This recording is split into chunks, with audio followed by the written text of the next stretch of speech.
Internet پر زبان نہ بڑے عجیب اور غیر متوقع طریقوں سے بدل رہی ہے۔ کبھی کبھی جو چیز بظاہر بالکل بے معنی لگتی ہے، اس کے پیچھے ایک بہت گہرا مقصد چھپا ہوتا ہے۔ چلیں اسی دنیا میں ذرا گہرائی میں اترتے ہیں۔ ذرا اس عبارت پر ایک نظر ڈالیں۔ پہلی نظر میں یہ کیا لگتا ہے؟ شاید الفاظ کا ایک بے ترتیب، بے معنی مجموعہ۔ لیکن کیا واقعی ایسا ہی ہے؟ یہی وہ پہیلی ہے جسے آج ہم مل کر حل کرنے والے ہیں۔ تو پھر اصل سوال یہی ہے کہ آخر یہ ہے کیا؟ کیا یہ کوئی خفیہ کوڈ ہے جسے صرف کچھ خاص لوگ ہی سمجھ سکتے ہیں، یا پھر گوگل ٹرانسلیٹ کی کوئی بہت ہی بری کوشش؟ آئیے اس کی تہہ تک پہنچتے ہیں۔ اچھا، تو اس معاملے کو حل کرنے کا جو پہلا قدم ہے نا، وہ یہ جاننا ہے کہ آخر یہ متن آیا کہاں سے ہے، اور اس کا جواب سچ پوچھیں تو آپ کو شاید تھوڑا حیران کر دے۔ تو یہ سلائیڈ ہمیں بتاتی ہے کہ یہ متن آیا کہاں سے، اور یہیں سے بات اصل میں دلچسپ ہونا شروع ہوتی ہے۔ یہ عجیب و غریب عربی عبارت یوٹیوب پر ایک لو-فائی ہندی گانوں کے مکس کے ڈسکرپشن سے لی گئی ہے۔ جی ہاں، ایک ایسی ویڈیو جو خاص طور پر ٹوٹے ہوئے دل والوں کے لیے بنائی گئی ہے۔ گانے ہندی میں، ٹائٹل انگریزی میں اور ڈسکرپشن بے ربط عربی میں۔ یہ تضاد ہی اس معمے کی پہلی کڑی ہے۔ تو مطلب یہ ہے کہ یہ ویڈیو سننے والوں کو ایک خاص احساس، ایک خاص کیفیت دینے کے لیے بنائی گئی ہے۔ یہ کوئی عام گانوں کی پلے لسٹ نہیں ہے، بلکہ ایک منتخب کردہ تجربہ ہے، اور یہیں سے اس خفیہ زبان کا مقصد بھی تھوڑا تھوڑا واضح ہونا شروع ہو جاتا ہے۔ اب ہم اس تجزیے کے بالکل مرکزی حصے میں داخل ہو رہے ہیں۔ یہاں یہ سمجھنا بہت ضروری ہے کہ اس متن کا مقصد انسانوں سے بات چیت کرنا ہے ہی نہیں، بلکہ کچھ اور ہے۔ یہ متن دراصل میٹا ڈیٹا کی ایک شکل ہے۔ اب یہ میٹا ڈیٹا کیا ہوتا ہے؟ آسان لفظوں میں یہ وہ پوشیدہ معلومات ہوتی ہیں جو کسی بھی مواد کے ساتھ جڑی ہوتی ہیں۔ اس کا کام یوٹیوب جیسے پلیٹ فارمز کے کمپیوٹر پروگرامز یعنی الگورتھم کو یہ بتانا ہے کہ یہ مواد کس بارے میں ہے، تاکہ وہ اسے صحیح لوگوں تک پہنچا سکیں۔ تو اس کا بنیادی نقطہ بالکل سیدھا ہے۔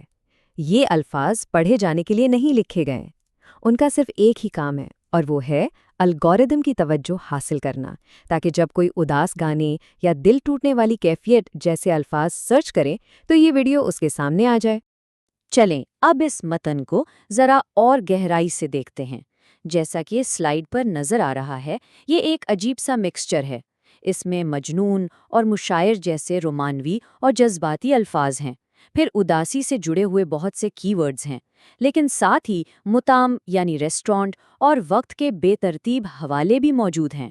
یہ بے ترتیبی اتفاقی نہیں ہے، بلکہ یہ زیادہ سے زیادہ سرچ کیے جانے والے الفاظ شامل کرنے کی ایک سوچی سمجھی حکمت عملی ہے۔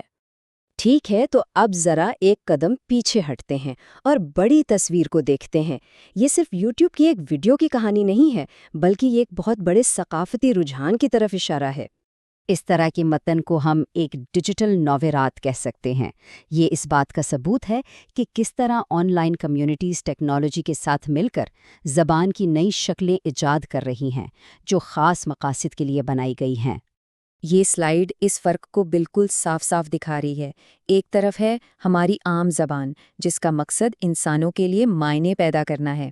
اس کی بنیاد گرامر اور اصولوں پر ہوتی ہے۔ دوسری طرف ہے یہ نئی الگورتھمک زبان، جو صرف مشینوں کو سگنل دینے کے لیے بنائی گئی ہے۔ اس کی ساخت گرامر پر نہیں، بلکہ کی ورڈز کی ایک اسٹریٹجک ترتیب پر منحصر ہے۔ ایک کا مقصد ہے سمجھنا، تو دوسرے کا مقصد ہے تلاش کیا جانا۔ تو اس سب سے ہمیں کیا سیکھنے کو ملتا ہے؟ یہ صرف انٹرنیٹ کی ایک دلچسپ کہانی نہیں ہے، بلکہ اس سے ہمارے ڈیجیٹل دور کے بارے میں بہت اہم باتیں پتہ چلتی ہیں۔ تو آخر اس سب کا خلاصہ کیا ہے؟ 3 بڑی باتیں ہیں جو سمجھنے والی ہیں۔ پہلی بات یہ کہ ٹیکنالوجی ہماری زبان کو ہماری آنکھوں کے سامنے بدل رہی ہے اور رابطے کے بالکل نئے طریقے بنا رہی ہے۔ دوسری بات، ہمارے جذبات اب صرف احساسات نہیں رہے، وہ سرچ ٹرمز بن چکے ہیں، ایک ایسا ڈیٹا جس سے مواد کو ترتیب دیا جاتا ہے۔ اور تیسری اور سب سے اہم بات یہ کہ جسے ہم آن لائن غلطی یا بے معنی سمجھتے ہیں، اس کے پیچھے اکثر ایک گہرا اور سوچا سمجھا مقصد چھپا ہوتا ہے۔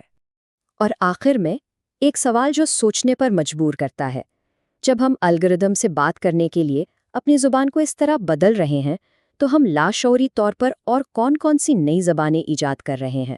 شاید اس کا جواب ہمارے اگلے انٹرنیٹ سرچ میں ہی چھپا ہو۔